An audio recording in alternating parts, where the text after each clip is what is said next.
नमस्ते,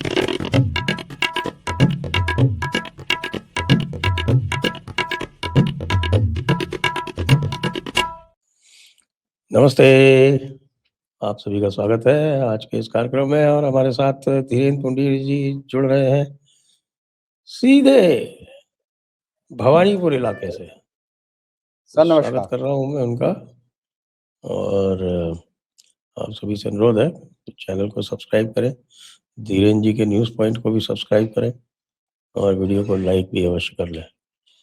और वैसे धीरेन्द्र जी के वीडियो ज़रूर देखिए, ये दिन में 3-4 बार लाइव कर रहे हैं आजकल। हाँ, लाइव ही कर रहा हूँ। नहीं, लाइव ज़्यादा आसान होता है अगर इंटरनेट ठीक हो तो। हाँ। एडिटिंग का झमेला रह जाता है, नहीं करना पड़ता है। तो साहब आप अभी-अभी सुना वो भवानीपुर वाले स्ट्रॉन्ग रूम से आ रहे हैं, तो क्या स्थिति है वहाँ पे? देखिए अब तो बीएनएस 167 लगा दिया सुबह से ही, कमिश्नर ने 7 और 163 पे लगा बीएनएसएस हाँ, 163 है वो। हाँ, 163 आई एम अच्छा कहा सॉरी था 167 144 हुआ करता था? सबको याद थी हाँ, वो एकदम सबको अभी भी याद था इसको भी ये भी याद हो 144 जाएगी। हाँ, वो भी अब हो 163 जाएगा। 63 करना पड़ता मुझे है। लगता है कि ये भी जल्दी याद हो जाए।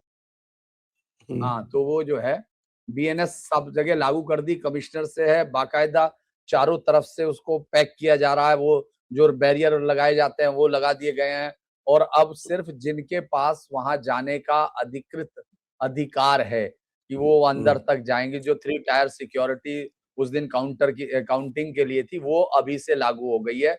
वहां पत्रकार थोड़ा उनके सामने उनका भी बाकायदा स्पेस बना दिया। ये नहीं कि वो पहले सड़क के बिल्कुल सामने एकदम गेट पे बना रहे थे जहाँ सखावत वो जो गर्ल्स स्कूल है, वो जो Sakhawat memorial girls school high school 1911 का बना हुआ है। तो मैं आज सोच रहा था 2011 से 1911 वाले स्कूल में ही जाके फैसला होगा क्या? 2011 की विजय पताका 2026 में खत्म 1911 के स्कूल में हो रही है। तो बड़ा इंटरेस्टिंग होगा, वो देखना तो वहाँ था मैं और काफ़ी बड़ी तादाद में लोग पहुँच के कोशिश कर रहे थे। लेकिन एक बात इंटरेस्टिंग है कि वहाँ जितना मीडिया था इतने लोग नहीं पहुँचे क्योंकि सब अब अपने-अपने काउंटिंग सेंटरों पे जाके देखना चाहते हैं होना क्या जा रहा है। चूँकि वहाँ बीजेपी के लोग आए जो वो रात में जिसके पास सबसे पहले पहुँची थी खबर मिश्रा जी, वो वहाँ से पार्क स्ट्रीट से वार्ड में वो लड़ते हैं। उनका वहाँ से जो है म्युनिसिपल कॉर्पोरेशन की सीट बीजेपी के है और वो उनमें से हैं जिन्होंने सबसे पहले कोशिश की थी शुभेंदु यहाँ आए और ममता बनर्जी को हराएं। तो वो लोग भी वहाँ मौजूद थे। मैंने पूछा क्या हुआ कि रात में अचानक वो कह रहा है मैं कहीं बैठा हुआ था वहीं सामने रोड पे बैठे रहते हो हाँ आसपास तो कहने लगे अचानक खबर आई कि ममता दीदी आने वाली है तो हम लोग भागे कि भाई आखिर वो क्या करना चाहती है अंदर आके। तो फिर उनका कहना एक बड़ी सी वैन पीछे लगवा दी थी गाड़ी। हम लोगों का तो अनुमान ये था कि ये हैकिंग करने के लिए बांग्लादेशियों का जो मदद है उसको ला रही हैं क्योंकि उनको पता चल जाएगा। तो वहाँ वहाँ मतलब पूरा दिलचस्प मामला चल रहा है, हल्का-फुल्का कोई नहीं कर रहा है। सारी ऊँची बातें कर रहे हैं सब। तो उन्होंने कहा कि साहब हम लोगों ने फिर वहाँ हल्ला हो गया 4 घंटे तक हम लोग भी लड़ते रहे और वहाँ सब नारेबाजी होती रही लेकिन उन्होंने कहा उनका आना कोई दिक्कत नहीं था। वो बता रहा था कि फिरहाद हकीम भी था। वो कैसे आ सकता है? हालाँकि यहाँ का वो है क्या नाम रिहाइश है लेकिन कोर्ट से चुनाव लड़ रहा है। तो वो कैंडिडेट दूसरी जगह नहीं आ सकता। कह रहे हमने उसका चुनाव कैंसिल करने के लिए कहा है और ये सब चीजें तैयारियां हुई हैं और फिर हम लोग जो है ठीक समय पर आ गए तो उससे गड़बड़ होने से बच गई और अंदर कह रहे कोई हो नहीं सकती है ये हम लोग तैयार हैं। तो मतलब पोर्ट की रात काउंटिंग को कहाँ हो रही है? जी पोर्ट की काउंटिंग कहाँ हो रही है? वो दोनों दो बनाए गए एक नॉर्थ में और एक इधर नेताजी वाले में नेताजी में चार नेताजी में हो रहा है नेताजी इंडोर वाले में जहाँ कल शशि पांजा और वो बैठे हुए थे और एक और जगह दोनों अलग अलग जगह है। यहाँ भवानीपुर की स्पेशल यही है। अच्छा, भवानीपुर तो हाँ सिटी स्पेशल है। अच्छा। हाँ, तो वहाँ जो 139 शायद असेंबली नंबर है, वो वहाँ जाके बड़ा ज़बरदस्त तरीके से माहौल तैयार है और लड़ाई बड़ी दिलचस्प हो गई है, तो इसलिए लोगों की दिलचस्पी भी बहुत ज़्यादा हो गई है। बहुत ज़बरदस्त तरीके से सब लोगों को लग रहा है कि जो शुभेंदु आगे निकलता हुआ दिख रहा है, ऐसा लोगों को लग रहा है। बहुत सारे लोग वहाँ खड़े हुए कह रहे हैं कि इस बार चेंज हो रहा है साहब, बदल हो रहा है। हालाँकि पुलिस उनको भगा रही है, क्योंकि अब वहाँ खड़ा होना मुश्किल है और चूँकि वो बहुत ज़्यादा आपने देखा होगा जैसे साउथ दिल्ली का इलाका है या मुंबई का भी साउथ मुंबई का इलाका है, उस तरह से वहाँ वो सारी बिल्डिंग्स हैं, सब चीजें हैं, तो लोग वहाँ के रिहायशी तो है नहीं, वो सब काम के लिए आते हैं, तो वो लोग ज्यादा वहां खड़े हो रहे थे, सबको पुलिस ने भगा दिया वहां, और सुरक्षा बल बहुत ताकतवर मौजूद है, वो कंटिन्यू वॉच कर रहे हैं। मतलब मेरा मानना पड़ेगा कि सुरक्षा बल वाकई बड़े उसके साथ है, मुस्तैद है, उनको मालूम है कि अल्टीमेटली सारा बोझ उन्हीं पे आके गिरना है। अच्छा, एक चीज मैंने नोटिस की कल, वो मैंने चीज ये नोटिस की कि ये जितना भी हंगामा हुआ, वो हाईकोर्ट का निर्णय आया, हाईकोर्ट ने 2 प्रमुख मांगे इनकी रिजेक्ट कर दी।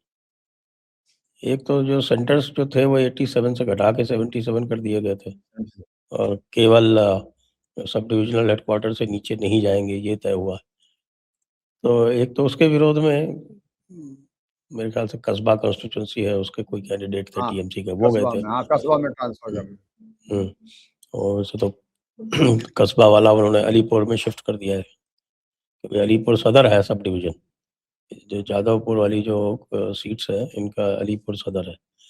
और उसके अलावा 4 सब डिवीजन और है साउथ परगना में।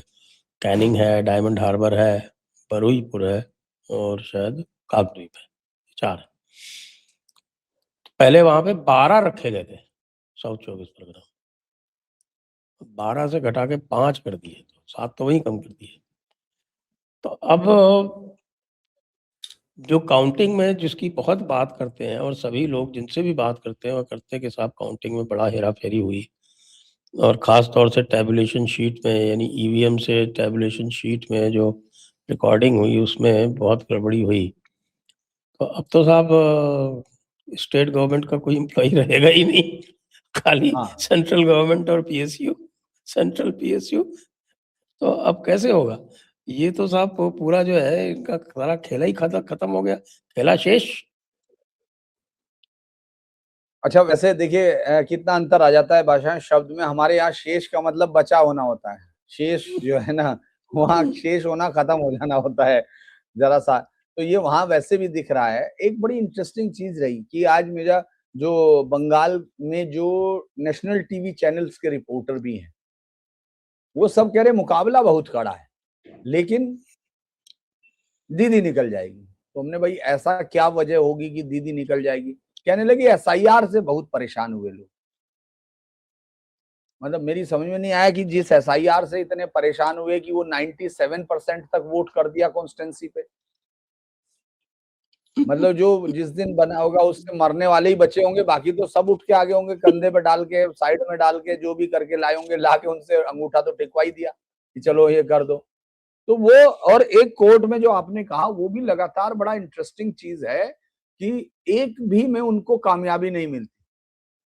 वो जाते हैं, बल्कि अब तो ये हो गया, मुझे लगता है कि आज नहीं तो कल, आज तो वैसे बाढ़ आ जाएगी, 4 तारीख को बाढ़ आएगी सबसे ज्यादा। कोई वकील खाली नहीं होगा उस दिन के लिए, सारे बुक कर लिए होंगे आज ही, क्योंकि हर एक काउंटिंग सेंटर पे हर एक घंटे में मुझे लगता है कि वो भागेगी टीएमसी तुरंत रुकवाने के लिए। रीपोलिंग, रिकाउंटिंग, रिकाउंटिंग वो सब जगह होगा, क्योंकि जहां जहां वो पीछे होंगे, क्योंकि उन्होंने ये तय कर लिया कि हमको जनता से भले ही निकल जाए, लेकिन कोर्टों से हमको नहीं निकलना। कल्याण बनर्जी ने टिकट के बदले जो फ्री सर्विस दी है बेटे को, टिकट के बदले, उसके बदले उन्होंने यही किया कि चलो आओ, आपके मुकदमे लड़े जाएंगे।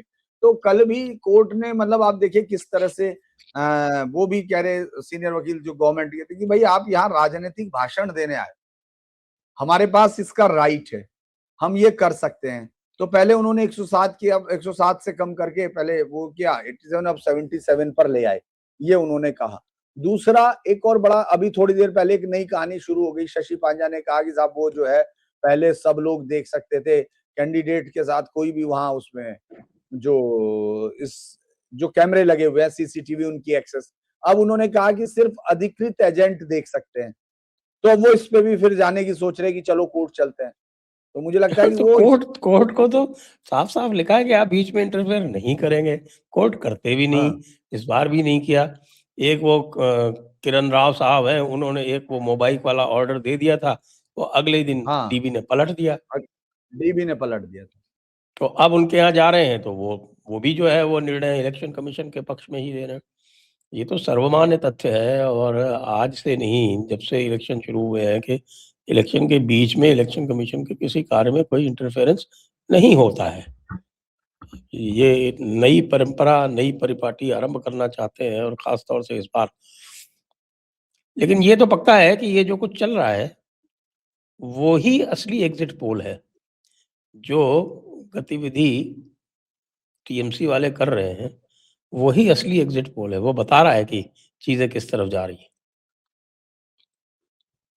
देखिए, मुझे लगता है कि ममता बनर्जी का कल वहां जाना, उससे पहले कुणाल घोष का, शशि पांजा का नेताजी वाले पर इस पहुंचना, खुदीराम वाले अनुशीलन केंद्र पे पहुंचना, ये तमाम चीजें एक चीज की तरफ इशारा कर रही हैं कि नेता जो है अपने कार्यकर्ताओं के हिले हुए विश्वास को बनाए रखना चाहते हैं।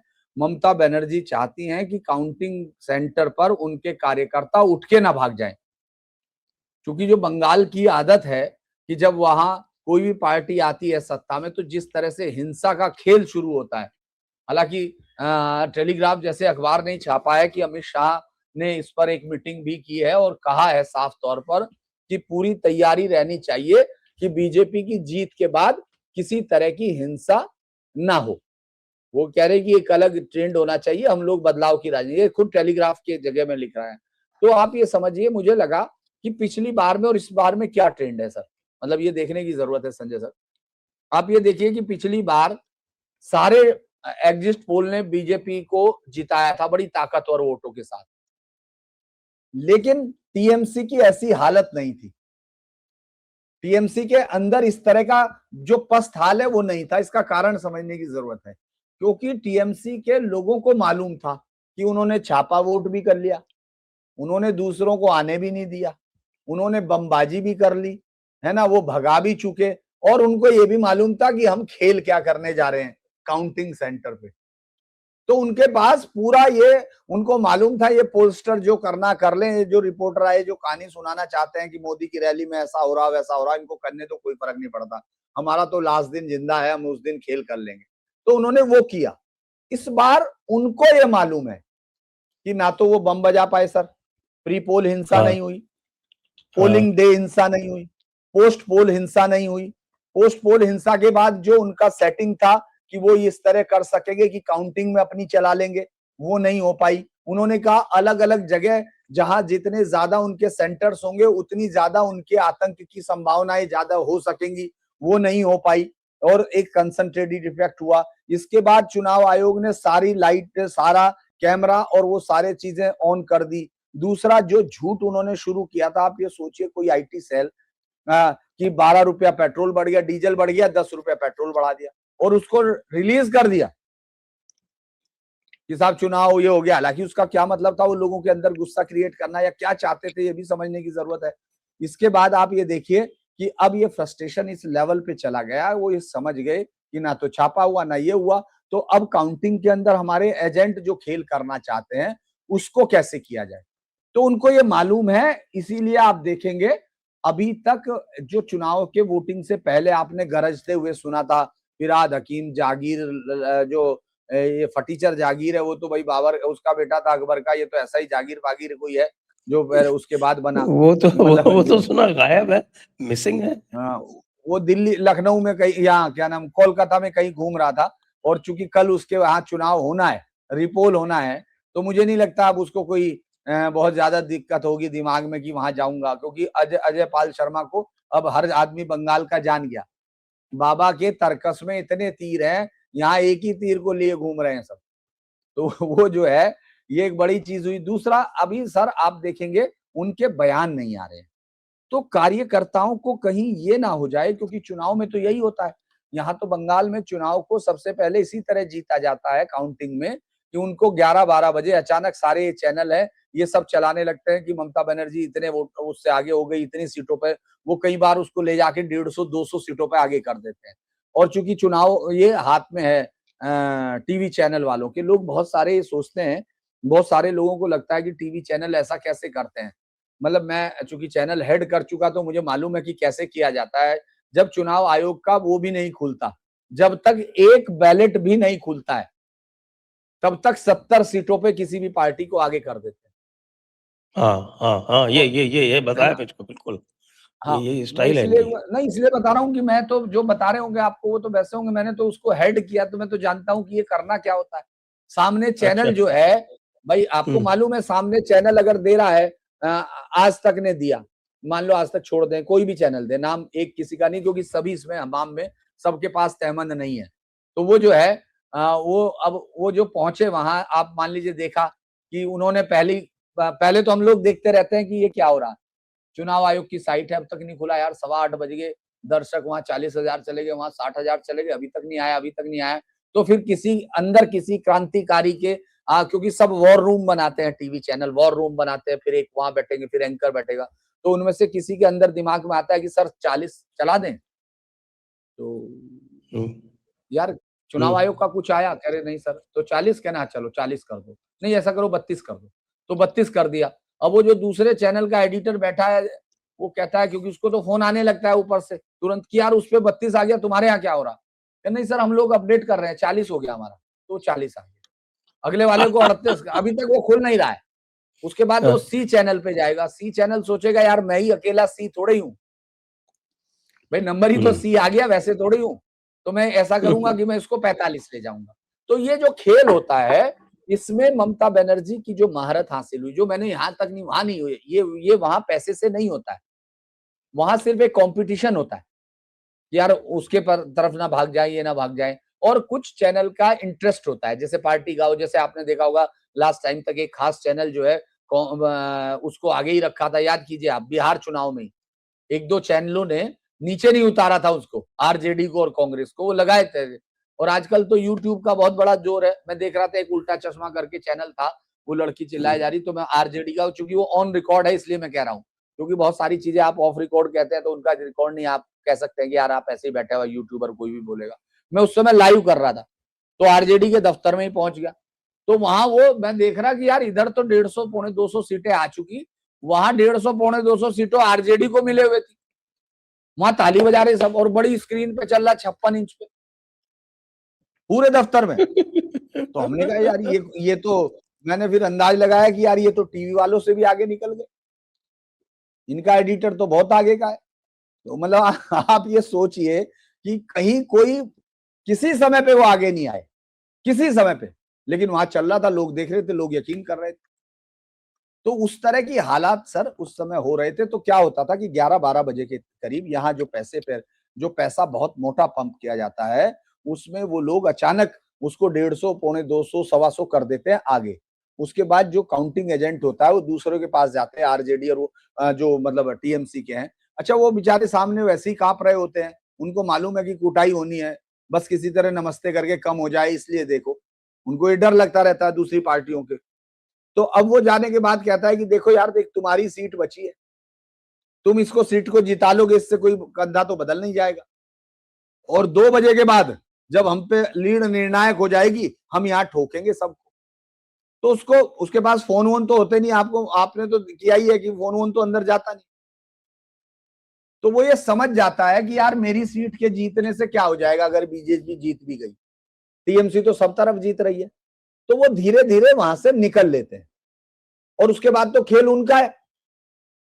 तो ये सारे खेल जो थे वो इस बार नहीं चल रहे, तो कार्यकर्ताओं वो के खेल अंदर जिस होता तरह था का जब वो निकल लेते थे बीजेपी वाले, जैसे पिछली बार निकल लिए। उसमें बहुत बड़ा रोल कैलाश विजयवर्गीय का भी बताया जाता है कि 12 बजे उन्होंने हाँ उसने कह दिया था, म मैदान छोड़ दिया बधाई और दे दी। कह दिया, बधाई दे दी। तो उसके हाँ बाद तो फिर पूरी तरह से डिमोरलाइज़ हो गए बीजेपी वाले, और उनको पता ही है कि साहब कि ये हिंसा करेंगे तो खिसक लिए वहाँ से। और उसके हाँ बाद यही फिर हुआ। टैबुलेशन शीट्स में जो गड़बड़ हुआ, वो जो स्टेट गवर्नमेंट के एम्प्लॉइज़ थे, उन्होंने और आपके टीएमसी के काउंटिंग एजेंट्स ने, उन्होंने मिलकर किया। इस बार तो क्या होगा? इस बार तो सेंट्रल गवर्नमेंट एम्प्लॉयी है। हाँ हम्म। मामला तो यहीं लफड़ा हो गया, यहीं पर गड़बड़ हो गया। इसीलिए जी मैं यही तो बता रहा हूं, तो इसीलिए आप ये जो देख रहे हैं ना, ये नया किस्म है। आज तक कोई मुख्यमंत्री ऐसे जाके 4.5 घंटे कोई नहीं हल्ला करता।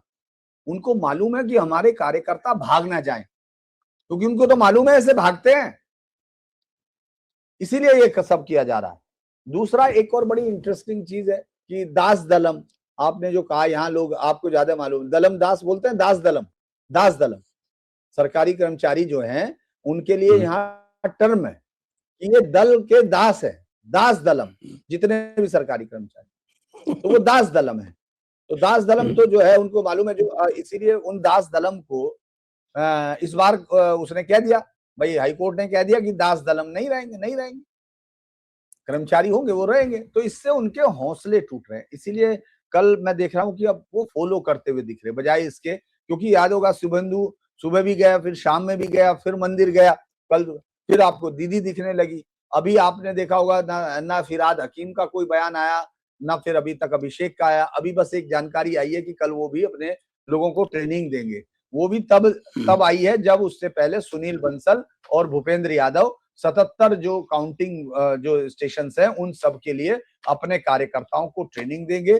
कल वो भी है, एक बड़ी मीटिंग भी है बीजेपी की। तो ये सब चीजें तब काउंटर में चल रही। इसका मतलब ये है कि जो ट्रेंड सेट कर रही थी टीएमसी, अब वो कर नहीं रही है।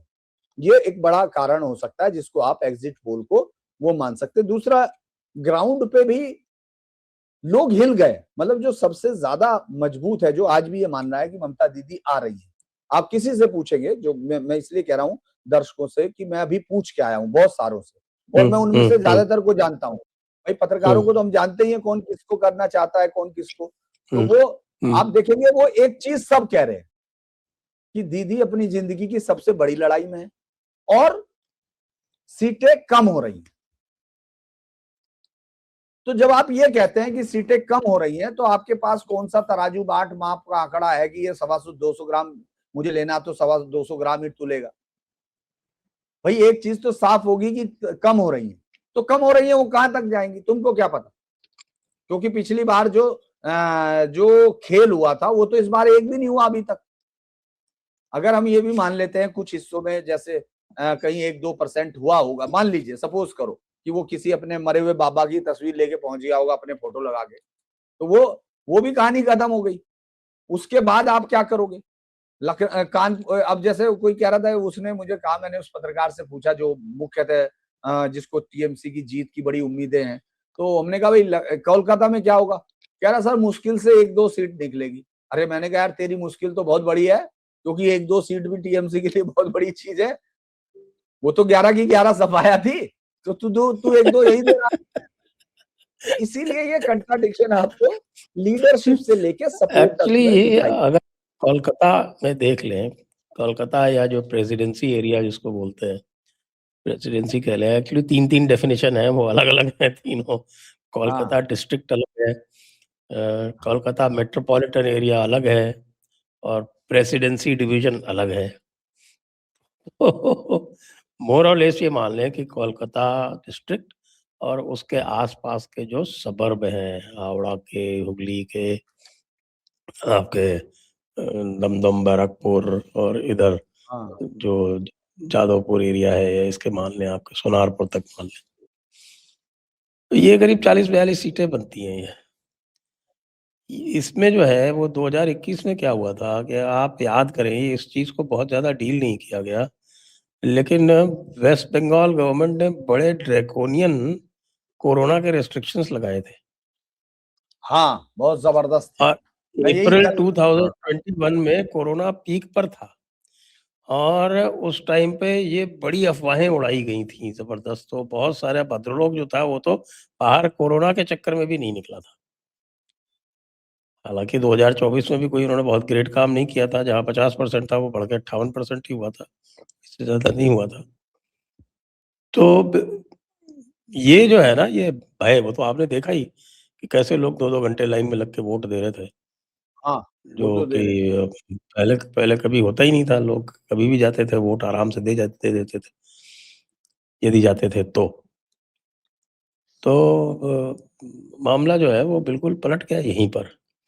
और ये जो चला गया कि साहब कि सेंट्रल गवर्नमेंट कुछ नहीं करने दे रही है, सेंट्रल फोर्सेस कुछ नहीं करने दे रही है, पुलिस पलट गई है। ममता दीदी ने मुझे लगता है बड़ी रणनीतिक गलती कर दी, जो उन्होंने वो मंच से अनाउंस कर दिया कि साहब की पुलिस हमारी नहीं सुन रही है। मुझे हाँ, लगता है दैट वाज़ अ जी। Fatal mistake. जी। उन्होंने कल भी कहा उन्होंने कल भी कहा, आप ये सोचिए कि उन्होंने ये कहा कि बंगाल पुलिस हमारे लिए काम नहीं कर रही है। जब से चुनाव का ऐलान हुआ तब से राज्य की पुलिस चुनाव आयोग के दबाव में काम कर रही है। रोजाना पुलिस को सस्पेंड करने और केस लगाने को लेकर डराया जा रहा है। वो लगातार ये बताने की कोशिश कर रही है। और देखिए, बंगाल में असहायता की कोई जगह नहीं, निर्बल को यहां कोई नहीं मानता है। पहले टीएमसी सीपीएम वाले मारते थे तो सीपीएम को नमस्ते, अगर टीएमसी वाले मार सकते हैं तो उनको नमस्ते। अब वो जो है मार सकने की हालत में नहीं होता तो दूसरे किस्म की नमस्ते। तो वो जो आपने देखा कि कल वो जो ममता बनर्जी के भाई को, और आप बड़े मजेदार बात है, मैं संजय जी शायद हम लोग उस दिन वोटिंग के दिन नहीं जुड़े, जिस दिन वोटिंग चल रही थी मैं वहां से गुजर रहा था। सबसे पहले मैं 6 बजे वहीं से चला गया, 7 बजे, कि चलो सबसे पहले वहां देखते हैं जहां दीदी का मोहल्ला क्या कहता है। तो हरिचंद, तो वहां उनके भाई 4-5 के साथ बैठे थे, वही वाला वीडियो जो आपने देखा है, वो आराम से बैठे थे और उनके साथ एबीपी वाला, एबीपी बांग्ला का इंटरव्यू ले रहा था। तो मैं चूंकि शुरू कर चुका था तो मैं टीवी तो अब हूं नहीं कि मुझे कोई बहुत इंटरेस्ट हो कि उनके भाई का इंटरव्यू लेना या नहीं लेना। ये मेरे मन पे है भाई, कोई स्टार वैल्यू मुझे चाहिए नहीं, मैं किसी का इंटरव्यू लेने को बहुत उत्सुक रहता भी नहीं हूँ जब तक कि मुझे नहीं लगता कि इस आदमी से हमको कुछ सीखने को मिलेगा। तो वो जो है वो हमने देखा कि चल दिया आगे। तो वो उस समय पुलिस वाले सिर्फ देख रहे थे, बहुत सारे बैठे थे सामने। और आप ये सोचिए कि उनके घर के जो भी गली जाती है, आपको मालूम है, बाकी सब लोगों को शायद मालूम नहीं होगा कि एक मेन गली है और उसके पीछे थोड़ा सा कुम्हारों के घर हैं। वो लंबा लगातार जाता है मित्रा इंस्टीट्यूशन तक जहां उनका वोट बूथ होता है। उस दौरान कम से कम 4 या 5 गलियां अंदर जाके उनकी गली तक मिलती हैं। तो वहां सब पे पुलिस की वो रहती है, सब पे पुलिस की बैरिकेडिंग रहती है। और वहां ऐसी जगह पर पीछे की गली में उनके भाई बैठे थे। तो वो 4-5 लोगों के साथ थे और अपना, भाई ठीक है, मुख्यमंत्री के भाई हैं तो वही मुख्यमंत्री हैं, तो सब लोग। अचानक वहां जो पुलिस वाला जाता है, मैं उस समय तक मित्रा तक पहुंचा ही था, तो उसने आके जो उनका किया, उसके बाद आप देखिए ये बात कैसे यकीन आई उस पुलिस वाले को, ममता दीदी का यकीन आ गया कि हम उनके नियंत्रण में नहीं है, चूंकि दीदी ने ही कहा है। उन्होंने दीदी के भाई को ही समझाया पहले कि भाई हम आपके नियंत्रण में नहीं है, आप समझ नहीं रहे हैं। उसके बाद फिर आपने देखा वो एक चौराहे पे बैठ गया था पार्षद। यहाँ बहुत बड़ी ताकत होती है भाई, पार्षद वही तो तय करता है मोहल्ले में क्या होगा क्या नहीं होगा, किसके यहाँ कौन सा आदमी काम करेगा, किसके यहाँ बजरी रोडी कहाँ से आएगी। वो आराम से सड़क पे ऐसे चेयर डाल के बैठ गया, 2 चेयर रख के। और ये एक स्टाइल होता है जो हिंदी फिल्मों का स्टाइल है, जो चुराया हुआ शांतिपुर गांव जरूर होता है, उसका गुंडाबाज रहता है, मेरे को याद तो नहीं है ना। तो वो उसी तरह से ऐसे बैठ गया, प्राण का स्टाइल होता था उसके पहले, आपने देखा होगा। हाँ वही तो, वो इस तरह बैठ गया। उसने सोचा ये वही है।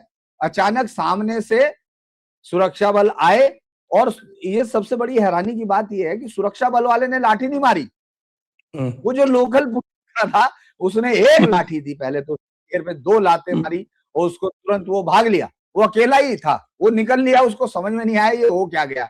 उसको लगा वो पंजाब, ऐसा बचपन में सुनते थे कि हम उठे और कहीं दूसरे राज्य में पाए गए, एक सपने में उसको लग रहा मैं बंगाल में नहीं हूँ। वो तब भागा जब उसको लगा कि वो वाकई बंगाल में है और ये बंगाल पुलिस का ही है और इसके साथ सुरक्षा बल भी है। तो ये एकदम अलग है, इसने क्या किया, भय तोड़ा है।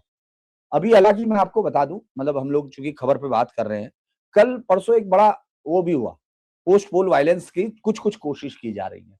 जैसे बेहाला में उन्होंने संघ के आदमियों को मारा, चूंकि वो टारगेट कर रहे हैं। अभी भी उनके पास, जो कि देखिए कोई लोग नहीं कहते कि, हम लोग कहते हैं ना सर, हम लोगों की तो आदत ही इस तरह की कहानियां की है कि जर्मनों ने हमारे वेद में से असली कहानी चुरा ली और उससे विमान बना लिए और हमारे पास ये ऐसे ही वेद छोड़ दिए। तो ऐसे ही जो है यहाँ भी वो समझ रहे थे कि भाई ये जो कहानी, इनका सारी ताकत तो इनके पास है पुलिस वालों के, वो और मिलिट्री वाले आ गए। अब ये और उसको कोई भी पैरामिलिट्री पुलिस नहीं बोल रहा सर, आपको बताऊं, पैरामिलिट्री कोई नहीं बोल रहा है, उसको सब आर्मी बोल रहा है, आर्मी है, हाँ सब आर्मी। तो मैंने कहा यार आर्मी नहीं है, दस्युओं को तो मैंने ही सुधारा कि भाई आर्मी नहीं है। वो कह रहे कि नहीं सर आर्मी ने फिर लाठी कर दिया, उनको लाठी बजा दिया। उससे क्या हुआ कि जो सबसे बड़ी जो ये संघ को निशाना बनाने की वाली कोशिश हुई, वो इसलिए हो रही है क्योंकि इस पूरे चुनाव में बीजेपी से ज्यादा संघ ने काम किया। संघ के लोग अभी आप जानते हैं कि क्या क्यों डरा रहे हैं। मैंने भी ये सोचा कि भाई ये क्यों हो रहा है। ये इसलिए हो रहा है कि काउंटिंग पर संघ का आदमी लास्ट तक बैठेगा। जो काउंटिंग एजेंट है उनमें संघ के लोग हैं, तो उनको इसलिए उनके सर फाड़े जा रहे हैं, और वहां उसी को गिरफ्तार कर लिया, उन्हीं दोनों भाइयों को। अभी वो पता नहीं अभी जमानत हुई होगी या नहीं, सुबह जब मैं बात कर रहा था तब तक वो अंदर ही थे, क्योंकि थानेदार ने उनके खिलाफ ही लिख दिया कि ये भी हल्ला कर रहे थे, क्योंकि अब डर तो कोई नहीं रहा ना भाई, डर खत्म हो गया तो डर ही होता है। अब ममता दीदी मुझको उस तो डर को बीजेपी वाले बता रहे थे कि साहब के उनको गिरफ्तार इसलिए किया गया है कि वाकई ठीक है, हमला इन्होंने किया था लेकिन पिटाई उनकी हुई है। हाँ ये तो कह ही रहे सब। लेकिन मैं इस एक डर की चीजें बता रहा हूं कि यहाँ कैसे बदल रहा है, और संघ पे हमले टारगेट किए जा रहे हैं, और ये सब खेल आईपैक का अधूरा है।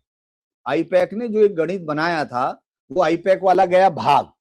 अब जिसके पास जितना कॉपी का पन्ना है, मान लीजिए एक क्वेश्चन है, हमने नकल करने के लिए तय कर रखा था, आधे आधा कर लेंगे, 4 पेज का आंसर है, 1 पेज तुम पहले लिख लेना, दूसरा मैं लिख लूंगा। अब वो अचानक कोई ऐसा टीचर आ जाए जो चारों को लाठी मार के अलग अलग बिठा दे, तो जिसके पास जो पन्ना वही लिख रहा है। तो उसी तरह से टीएमसी का जो प्लान बनाया था, सेंटर प्लान आईपैक का था कि भाई कहाँ छापा वोट करेंगे, कहाँ ये कर देंगे, और आखिर में काउंटिंग में क्या कर देंगे, वो सब बिखर गया, ऐसा मुझे लगता है।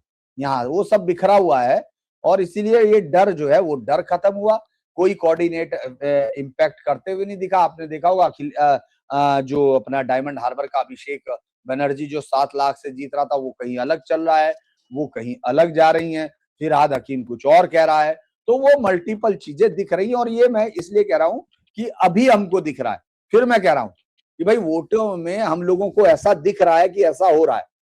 अब आगे तो 4 मई को ही मोहर लगेगी, मैं और आप तो सर्टिफिकेट दे नहीं सकते कि भाई साइन कर दो, चलो हमने कह दिया आप जीत गए। साइन तो उसी को करने, आरओ को, ये जो भी वहां का पोलिंग है उसमें होगा अधिकारी।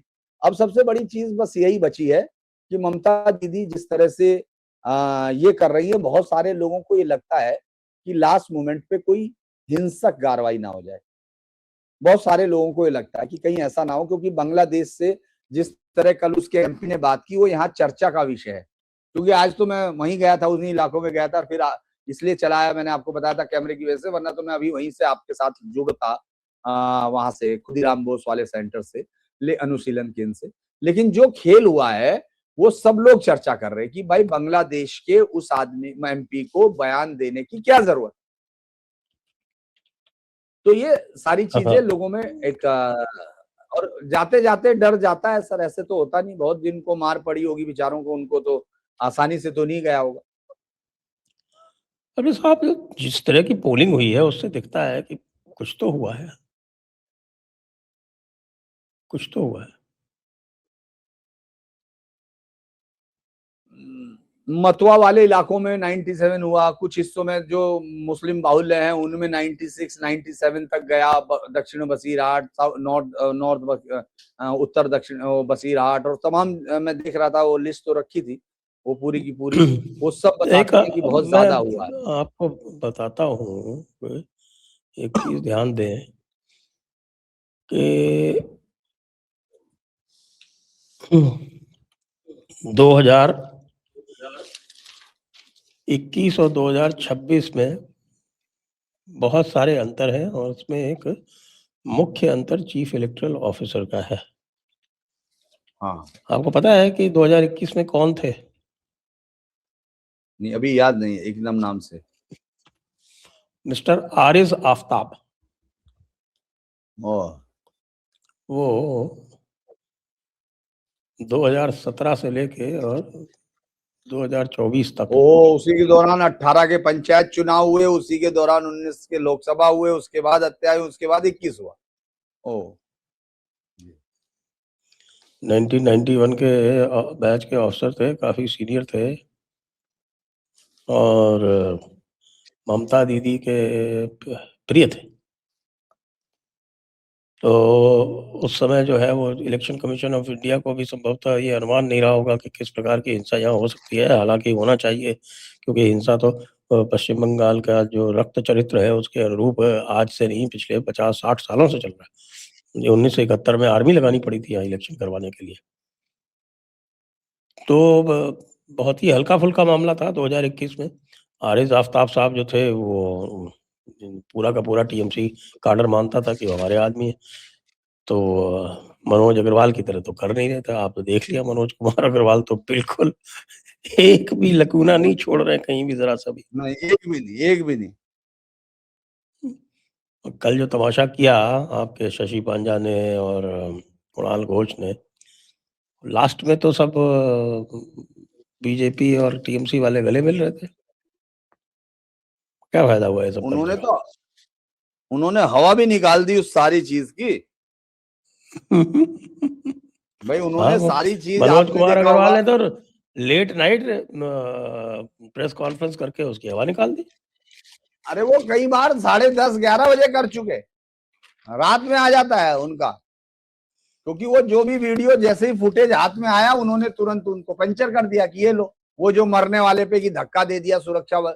अबे इतने सारे लोगों ने वोट दिया, बुजुर्गों को पकड़ के वो लेके जा रहे हैं, सैकड़ों मैंने ही शूट कर लिए होंगे, जो वो लेके जा रहे हैं व्हील चेयर पे बुजुर्गों को खुद से अलग से, जैसे ही बुजुर्ग पहुंच गए उसको ले जा रहे हैं, जो नहीं चल पा रहा अंदर ले जा रहे हैं, खुद से वोट करा के ला रहे हैं, वो कह रहा धक्का दे दिया। आप वो देखिए, वो बाद में वीडियो आ गया, बेटा साथ में, वही बेटा जो बाद में रो रहा कह रहा मेरे पिताजी को धक्का दे दिया। ये सबकी हवा इसीलिए निकाली क्योंकि मनोज कुमार अग्रवाल पूरी ताकत के साथ है। और सबसे अच्छी बात है कि एसवाई कुरैशी नहीं है वहां, वरना वो भी आरिज से कम नहीं रहते आफ्ताब से। वो जिस तरह बता रहे हैं, आप देख रहे होंगे, वो दिल्ली में बैठ के उनको अफसोस ये है कि हाँ हम ना हुए। अच्छा ये बताइए, मतलब ये आप हमारे एक, एक, एक बात सोचिए, मैं आपसे एक बात पूछता हूँ सर, कि इतनी बड़ी 1967 के बाद, 1967 से हम लोग मान लेते हैं क्योंकि जब से वो सम्मिलित सरकारों का खेल शुरू हुआ, हालांकि इंसाफ पहले भी थी, लेकिन 1967 के बाद तो एक तरह से वहां का कैरेक्टर बन गया स्थायी। और पिछली बार 58 के करीब तो हुए, 24 तो डेथ उन्होंने कहा, जो उस दौरान पोस्ट पोल और उसके दिन के बीच के थी, ये जो 28 दिनों जो 8 फेज के उसमें थी। एक पूरा चुनाव बिना किसी डेड बॉडी के हुआ, बिना किसी बम के हुआ, बम नहीं फटा उस समय तक। इसके बावजूद आज भी मैं सुन रहा था या पढ़ रहा था इन सारे अखबारों में कि वो इसलिए नाराज है कि साहब ये पुलिस इन्होंने लगा दी। तो आप ये सोचिए कि ये कौन सा इंटेलेक्ट है जो अपने बच्चों की लाशों पे खुश होता है। अरे किसी के हक में आया वो फैसला, लाशें नहीं गिरी, कोई कोई बीजेपी ने कोई गड़बड़ तो नहीं की, किसी सिपाही ने कोई बटन तो नहीं दबाया, लेकिन चल रहा तो चलाएंगे। अच्छा ये जी सर, आप बताइए पूछे थे। एक चीज ये बताइए, ये प्रदीप गुप्ता जी ने बंगाल का एग्जिट पोल क्यों कैंसिल कर दिया? देखिए प्रदीप गुप्ता जी की मैं तो कल लिख रहा था, मैं प्रदीप गुप्ता जी बेचारे इतनी बार मतलब वो एक बार तो स्टूडियो में राजदीप के साथ नाच लिए थे, एक बार उसके रो बाद से लिए थे। उनकी, हाँ हाँ, तो वही मैं कह रहा, एक बार रो भी लिए, एक बार नाच भी लिए, तो तीसरा सर के बल खड़ा होने का मौका तो उनको कोई दे नहीं रहा। दूसरा, अब ये बड़ी इंटरेस्टिंग सी बात है कि यार तुमने, अगर तुम्हारे, मैं उसका वही सुन के हैरान था कि आदमी है या क्या है यार, कह रहा है कि साहब मैं इसलिए नहीं कर रहा हूं कि 10 में से 6 ने मेरे जवाब नहीं दिए। अरे यार कैसी बात कर रहे हो, तुम्हारे पास अगर डाटा होगा, मेरे विचार से हम जैसे यूट्यूबर भी कम से कम 20-30 तो घूम ही रहे होंगे सर, जो होंगे। और वो माहौल क्या है वाला, और सब लोग अपने अपने मतलब की बाइट ढूंढ ही रहे हैं, जिसको जिसको जिताना है उसकी तरह की बाइट वो ढूंढ ले रहा है। और आपको कम से कम आपके लोग इतने काइल है कि उनको 10 में से 6 लोग बोलते ही नहीं मिले। वो मिलेंगे कैसे? दूसरा, आपको पता है एक उनकी पकड़ी गई है तमिलनाडु, जो इन्होंने टीवीके को नियर मेजोरिटी या मेजोरिटी दे दी है, अपर लिमिट तो उनकी मेजोरिटी पे ही है, 98 to 120 इन्होंने टीवीके को दिया है। तो अभी लोगों ने पॉइंट आउट किया कि इन्होंने जो जो कास्ट डिटेल्स दिए हैं तमिलनाडु के, वो क्या दिए हैं? इन्होंने साहब बताया साहब कि ब्राह्मण 9% इन तमिलनाडु, अरे और गाउंडर 4%, जबकि गाउंडर 7% है। अरे वनियार बता दिए 7%, वनियार वहाँ 14% है। और तेवर बता दिए 2%, तो तेवर जो है वो 11% है। वो तेवर तो बहुत अब आप बड़ी ये आबादी, बताइए उसी कि के दम पे आईटीएम और ब्राह्मण, मुझे लग रहा है ये 1967 से भी पहले का डाटा लेके आ गया शायद ब्राह्मणों का, इसके बाद किसी ने इसको वो दे दिया। अरे नहीं साहब, ब्राह्मण तो वहां कभी भी 3% से ज्यादा नहीं थे मैंने इतिहास तो में। यही सुना कि भाई 2% या 2% का वो था, और उससे पहले 67 से पहले जब तक ये पार्टी सत्ता में नहीं आई तब तक वो दिखते थे, उसके बाद दिखने बंद हो गए पॉलिटिकल फोरा पे। तब अगर इस तरह से इन्होंने किया और वो एक्सपोज हो गया, तो मुझे लगता है इन्होंने कहा होगा कि यार गड़बड़ हो गई इधर, तो ये दे दिया तो इसको रहने देते हैं। कहीं फिर से पिछली नहीं बार जो है उन्होंने दिया था, बैलेंस करके दिया था, उसमें बराबर बराबर दे दिए थे दोनों को, और बीजेपी को 5 सीटें ज्यादा दे दी थी, याद करें आप। हाँ तो उन्होंने देखा होगा ना करें। देखिए सी टीवी वाले तो, आपके सी वोटर वाले तो बंद ही हो गए, अब तो देते ही नहीं है वो।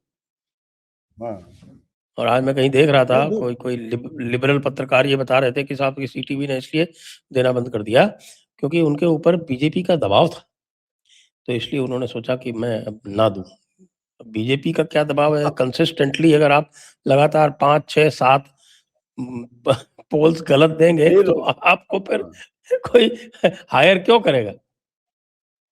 नहीं उसको ये मालूम हो गया मैं होगा आपको बताता उसको। हूँ, जी मैं आपको बताता हूँ कि 2024 तक तो हमने भी सर्वे कराए हैं, बल्कि 2021 स्टेट का हमने 2021 के बाद नहीं कराया है। 2021 तक हम सर्वे में खर्चा लगता है साहब, हाँ, बहुत पैसा लगता है सब। बहुत पैसा लगता है उसमें, और 10-20 लाख तो कम से कम आप बिल्कुल लो लेवल पे भी कराएं तो भी खर्च होते हैं। उससे तो अच्छा वही है। फिर हमने देखा यार ये रिपब्लिक वालों ने तो करना बंद कर दिया, अब ये पोल ऑफ पोल्स करते हैं, तो हम भी अब पोल ऑफ पोल्स हाँ करते हैं। हाँ। नहीं सही तरीका लोगों ने यही कर लिया, और वो जो पोल कर रहे हैं वो भी पोल्स ऑफ पोल से ही चुरा लेते हैं पुराने किसी से। क्योंकि आप एक बात बताइए, अगर प्रदीप गुप्ता के लोग अरेस्ट हुए थे, मतलब एक अजीब सा कारण दिया, अरे अरेस्ट हुए थे तो पिछली बार हुए थे, तुम कह रहे हो, तो पिछली बार से तुमको अब जब करने गए थे तब भी पता होगा कि अरेस्ट हुए थे यार, अचानक बाद में याद आया। पूरा पूरा वो जो है, मुझे लगता है कि वो समझ गया कि ये थोड़े दिन की दुकानदारी ये भी बंद हो जाएगी, तो इसीलिए जो है रहना वहां रखो, थोड़ा बहुत काम धंधा करो, वरना तो मैं तो उसको देख के हैरान होता हूँ कि नाच रहा था स्टूडियो में एडिटर के साथ, और कह रहे कि हम लोग निष्पक्ष है साहब। बड़ा और मुश्किल है। कल्याण बनर्जी जो है वो तो पता नहीं क्या क्या बोल रहे हैं, अमित शाह गुंडा आदमी है, हाँ हाँ। बिल्ली है, क्या है, बिल्ली है, बिल्ली बिल्ली गुंडा बिल्ली है। है। हाँ, उल्टा लटकाएंगे और वो करेंगे, कुछ कुछ बोल रहा है। ये दरअसल एक ऐसे और खेल आदमी। है संजय सर। आप देखेंगे महुआ मोइत्रा, कल्याण बनर्जी, और जो डेरेक ओब्रायन, डोला सेन, ये सब लोगों के अंदर इस बात की होड़ मची हुई है कि कौन जो है सबसे ज्यादा अभिषेक बनर्जी के साथ खड़ा हो सकता है, दिखता है उनको। चूंकि अभिषेक बनर्जी जिस तरह की भाषा बोल चुका गृह मंत्री को, उससे आगे निकलना है उनको, किसी भी कीमत पर आगे निकलना है। और वो मुझे तो हमेशा याद रहेगा डेरेक ओब्रायन का, चूंकि हम जो बोलते हैं वही हमारे लिए वापस आएंगे कभी। मान लो हम कुछ उल्टा करेंगे तो लोग हमारे इसी बाइट को काट के दे देंगे। जैसे उस आदमी की बाइट मुझे याद रहती है कि उसको तो इसीलिए नहीं शर्म से बोलना चाहिए, क्योंकि वो जिस तरह की हिमायत कर रहा है। वो कहता है कि एक कराची में रहता था ओब्रायन, एक कराची वाला ओब्रायन, एक कोलकाता वाला ओब्रायन। कोलकाता वाला ओब्रायन फल फूल रहा, कराची वाला गायब हो गया। आज वो कह रहा ढाका वाला ओब्रायन ज्यादा हिट होगा यहाँ। मतलब आप सोचो, लिख रहा नरेंद्र, अमित और ये सब, और तुझे इस्तीफा दे देना चाहिए। अरे यार तुम ये पंचायत का बदतमीज चुनाव। है ना वो। इनके फादर थे नील ओब्रायन, मैं उनको जानता हूँ क्योंकि वो इज थोरो जेंटलमैन, और वो एक्सपर्ट क्विज मास्टर थे। और चूंकि हमारी एक टीम थी हमारे कॉलेज की, और मैं उसका मेंबर था क्विज टीम का।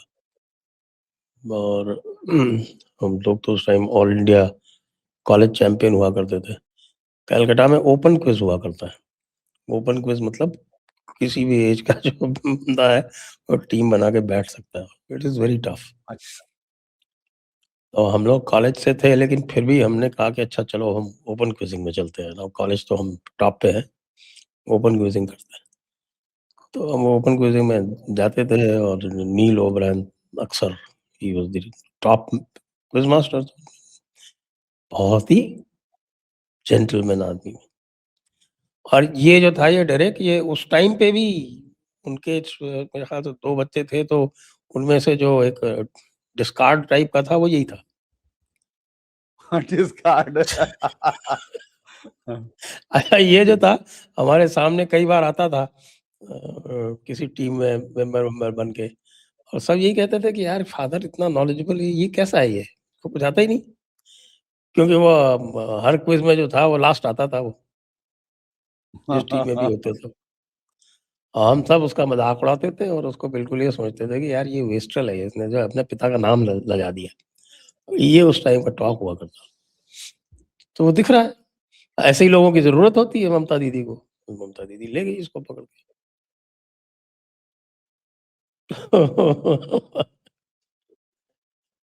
अभी तो हम रिन्यू करने के लिए ख्याल से 2012 में या शायद ये 14-15 में हमारी टीम की रीयूनियन हमने की थी कलकत्ता में। अच्छा। और एक क्विज में पार्टिसिपेट करने गए थे देखने कि भाई अभी भी हम कहीं हैं कि नहीं। अच्छा। हाँ, तो लेकिन हम हमारे जो टीम के जो नंबर 1 मेंबर थे अभिजीत बैनर्जी, वो तो उधर बैठे हुए थे। वो खुद क्विज मास्टर बने हुए थे, तो हमारी टीम पूरी नहीं थी। फिर भी अच्छा। हम क्वालीफाई कर गए उसके। लेकिन ये देखा हमने कि साहब की जो है वो जो स्टैंडर्ड है वो वो नफ़ासत नहीं है जो उस समय हुआ करती थी। उस टाइम बड़ा हाई क्लास हुआ करता था। तो मुझे तो इसलिए अब तो ये लगता है कि डेरेक ओब्रायन को हम तभी जी। माना करते थे कि यार ये इसने अपने पिताजी को लजा दिया।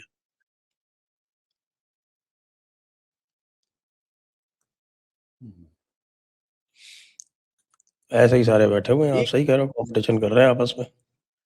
हाँ, वो एक दूसरे को मतलब ये समझ में नहीं आया ना मुझे। मैंने पूछा फिर एक से यहाँ के जो सीनियर जर्नलिस्ट हैं, वो चूंकि बांग्ला बोलते ज्यादा, हिंदी नहीं बोलते, नहीं तो मैं उनको बैठाता यहाँ। उन्होंने कहा कि ये लड़ाई है, ये लड़ाई इसलिए है क्योंकि इनको ये लग रहा है कि अगर आ गए, नहीं आया तो कोई बात नहीं, नहीं आया तो कोई बात नहीं, अगर आ गया तो अभिषेक आएगा, और अभिषेक आएगा तो हमारे अंदर अभी स्पेस लेना पड़ेगा, क्योंकि अभिषेक के पास अपनी एक टीम मौजूद है जिसमें जहांगीर जैसे लोग हैं।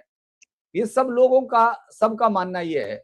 और जानते हैं इस बार इसलिए जरूरी है, ऐसा लग रहा है टीएमसी इसलिए इतना बहुत पैसा खर्च कर रही थी इस चुनाव पर, बहुत पैसा, क्योंकि उनको ये मानना है कि 2-2.5 साल बाद ममता बनर्जी अपना ये सब इनको दे देंगी, अभिषेक बनर्जी को, और वो दिल्ली की राजनीति पे चली जाएंगी।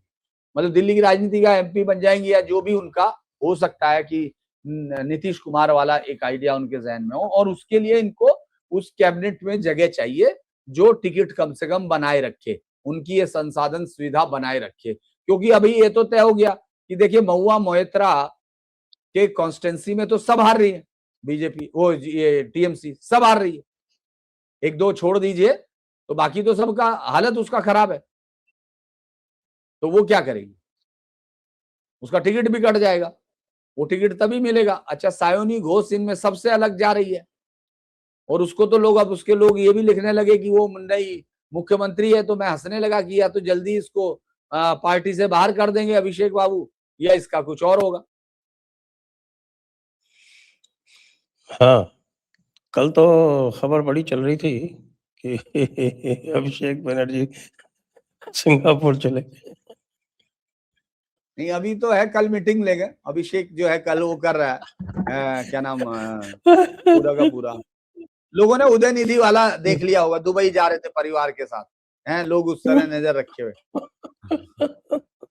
दरअसल जो पपरासी है, जो पेपार जी जो है, वो अब यहाँ भी है ना इंडिया में, वो भी एयरपोर्ट पे ही बैठे रहते हैं।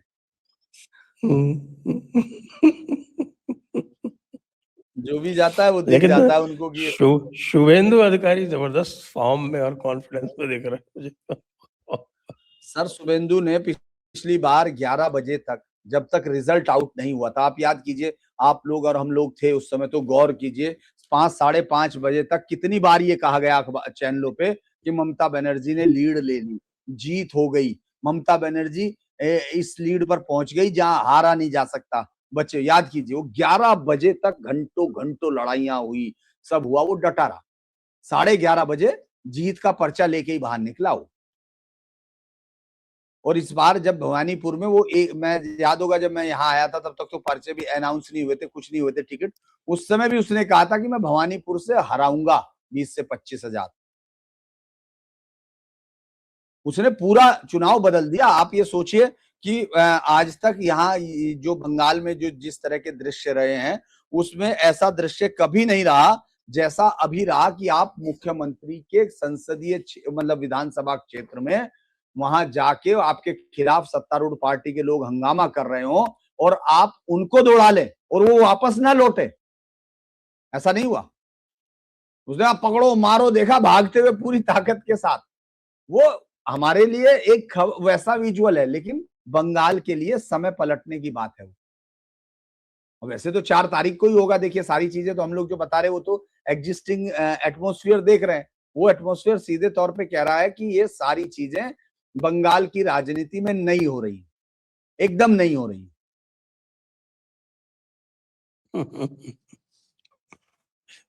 बड़ा इंटरेस्टिंग है। और अच्छा, वो अब आप जो ये समझ लीजिए, सूचनाएं एक और बता दूं सर कि वो जो अजय पाल शर्मा अभी कुछ देर पहले पहुंच चुका है रेजा जहांगीर खान के उसमें। अभी भी पड़ा हुआ है पीछे उसके ना जहांगीर हाँ, खान। पॉलिटिकल वो कह रहे कि भाई नमस्ते करके आऊंगा। अच्छा, वो मिलने गया होगा, वो वैसे ही ना भाग जाए जहांगीर खान, उसको समझाएंगे लोग कि वो मिलने आया भाई।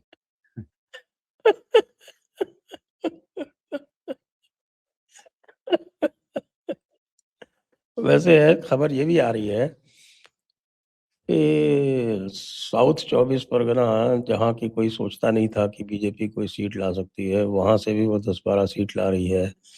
नॉर्थ 24 परगना में तो 20-22 तक ला रही है। नदिया में कह रहे हैं कि साहब की वो 17 में से 14, हुगली में भी हाँ, वो तो 18 में से 13-14 तक की बात हो रही है। मतलब जिस तरह की बातें इस समय हो रही हैं बीजेपी सर्कल्स में, उससे तो ऐसा लगता है कि शायद 200 क्रॉस हो जाए। दरअसल सबसे कंजर्वेटिव जो भी कर रहा वो भी 162 कह रहे। जो बीजेपी पहले वाले फेज में मुझे जिन लोगों से मैंने बात की थी, जिन लोगों से, वो भी ये कह रहे कि बीजेपी वाले या 162 तो न्यूट्रल आ वाले? रही है। जो न्यूट्रल में है, न्यूट्रल में। ओके। लेकिन ये बड़ी इंटरेस्टिंग है कि उनको भी ये लग रहा है कि साहब एसआईआर का पॉजिटिव इम्पैक्ट हो गया। मुझे तो कोलकाता में 11 में से 8-9 आती दिख रही हैं। हाँ, 6-7 तो खुद बीजेपी वाले गिनवा रहे हैं। कौन सी नहीं गिनवा रहे हैं? मेरे विचार से जो उन्होंने गिनवाई उसमें जो नहीं, मैं जो मुश्किल वो बता रहे थे हाफ एंड हाफ में श्याम पुकुर है, जबकि मैं देख रहा था वहां तो ठीक चल रहा था, मैंने खुद देखा वहां था। श्याम जीत वाले में श्याम जोड़ा, पुकुर तो जब शशि पांजा धरने पे बैठ गई। हाँ पूर्णिमा, वही वही वो कह रहे थे कि वो, और एक जोड़ा सांको भी आती हुई दिख रही है, और वो उन लाइन से गिनवा रहे थे, वो लिखा हुआ रखा पर्चा, मैंने चूंकि वो रखा हुआ, वो सिर्फ 3-4 को कह रहा था कि बस ये नहीं है, बाकी तो आ रही है। कोलकाता पोर्ट जो है वो नहीं काउंट कर रहे हैं ज्यादातर लोग। हाँ, पोर्ट को लोग कह रहे हैं मुकाबला कड़ा है लेकिन हार जाएगा बीजेपी वाला राकेश सिंह, ये वो कह रहे हैं। हाँ, मुकाबला और कड़ा है, लेकिन वो बढ़िया लड़ा, मतलब ये बात नहीं है, लड़ा बहुत बढ़िया, वरना तो वहां वो लगातार हर साल उसकी जीत का अंतर बढ़ता जा रहा मुझे था, तो लोग किसी ने बोलते कहा थे। कि अगर एक पोर्ट मटिया जीत बुर्ज, गए, मटिया बुर्ज तो कोलकाता डिस्ट्रिक्ट में नहीं है, वो तो इसमें आपके साउथ 24 साउथ परगना में है। साउथ साउथ में आ जाएगी। मटिया बुर्ज का एक हल्का सा इलाका मिलता है पोर्ट में। नहीं, लोग ये कह रहे मतलब थे, पहले कुछ कुछ नहीं परिसीमन लिया। हाँ सर, सर। कुछ लोग मुझको ये कह रहे थे कि अगर कोलकाता पोर्ट जीत गई बीजेपी तो 240 सीटें आएंगी। वो तो सही कह रहे हैं सर, अगर वहां पोर्ट भी अगर वो जीतते हैं तो फिर तो आंधी है वो। और अभी मनोज कुमार अग्रवाल ने अभी पत्रकारों से बात की है अभी कुछ देर पहले ही, और कहा कि anyone can level any allegation, where did tampering take places, CAPF is deployed there, everything is sealed there, 3-layer security is in place, so how can tampering take place? वो जो है किसी भी तरह से मतलब काउंट वो जानते हैं कि ये मैसेज बनने से पहले ही वो कर दो, एक हवा बनने, नैरेटिव बनने से पहले उसको करेक्ट करो। ये मुझे लगता है कि अब सब वैसे असली बात जो है वो आरफा खानम ने कह दी है। उसने कहा है कि हाँ यदि बीजेपी हारेगी तो हारेगी ही, लेकिन यदि बीजेपी हाँ जीतेगी भी तो भी बीजेपी हारेगी। तो भी आ रहे हैं। हाँ वो मैंने उस पे एक रिट्वीट में लिखा, हालांकि मुझे लोग ये ना कहने लगे कि मैं ट्रोल हूं या हूं, फिर भी मैं लिखने लगा आजकल। मैंने उस पे लिखा कि हमारे गांव में इस तरह के लोग को तो पागल कहा करते थे, उसके घर वाले जो है इलाज कराते थे, इसका पता नहीं बेचारी का क्या कर रहे। भाई इलाज होना चाहिए कि जी, मतलब ये कौन सा है, मतलब ये शोले का सिक्का है कि तू जो बोल वही आएगा, मतलब कोई। और कह रही मतलब याद है आपको जब आप स्कूल जाते होंगे सब जगह, तो एक कई बार आपको ऐसा दिखा होगा पागल सा आदमी, मैं तो मेरा एक्सपीरियंस बता रहा हूँ। अच्छा वो कुछ भी बोल रहा है उल्टा सीधा, तो उसके बारे में आसपास के लोग कहानियां बना के रखते हैं। वो कहते हैं भाई ये क्या, कहने लगे यार ये बहुत पढ़ता था बाद में पागल हो गया, इस तरह कहा करते थे लोग। मैंने देखा, आपने भी जरूर देखे होंगे कि अंग्रेजी बोलता है, वो एक आध शब्द कोई ऐसे ही बोलता था कुछ नहीं, तो लोग कहेंगे लेकिन इसको अंग्रेजी आती थी, सब आती थी। हमारे जमाने में तो मैंने देखा बहुत सारे लोग ऐसा करते थे, तो मुझे लगा ये वही है। मतलब आप सोचो, शब्दों की, भाषा की, समझ की, सबकी टांग तोड़ दी। और यही राय दे रही है तब से, मुझे लग रहा राहुल गांधी इसी का चैनल देख रहे कि हार रहे तो भी जीत रहे, कह रहे इसमें मेरी जीत मेरी मॉरल विक्ट्री। हाँ मोरल विक्ट्री का वर्ड आया है ना वहीं से। मॉरल विक्ट्री तो यही है, और कुछ नहीं तो मॉरल विक्ट्री है। आइए आज की चर्चा को यहीं पे विराम देते हैं। सभी दर्शकों को बहुत बहुत धन्यवाद, धीरेन्द्र जी को भी बहुत बहुत धन्यवाद। जय हिंद, जय भारत, वंदे मातरम। नमस्कार, जय भारत, जय हिंद।